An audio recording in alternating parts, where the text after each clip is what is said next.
Union Home Minister Rajnath Singh today said that there is a need for people to understand the importance of nature and the health environment around them. He added, the businessmen often forget about maintaining the balance between their project and the ecology, which later invites natural disasters. The Home Minister said India has always been a land where people have worshipped nature like God. He added, people should be aware and should take utmost care when erecting commercial structures. अब लोगों का नजरिया धीरे धीरे बदल रहा है। जो नजरिया प्रकृति के प्रति पहले भारत का था, अब उसी नजरिए को पश्चिमी देशों ने भी अब स्वीकार करना धीरे धीरे प्रारंभ कर दिया है।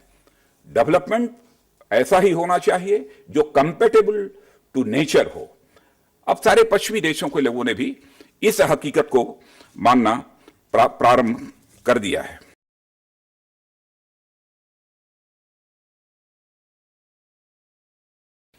और इतना ही नहीं, बल्कि नॉर्वे की नॉर्वेजियन एक रिफ्यूजी काउंसिल है, उसने सर्वे करने के बाद यह बतलाया कि तरह तरह के जो संघर्ष सारी दुनिया में होते हैं, हिंसा की जो घटनाएं होती हैं, उसमें मरने वाले लोगों की जो संख्या होती है वह केवल 2013 में इस प्राकृतिक आपदा के कारण मरने वालों की संख्या वह उससे 3 गुना थी।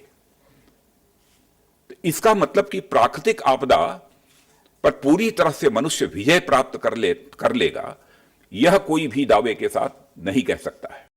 Powered by NNIS.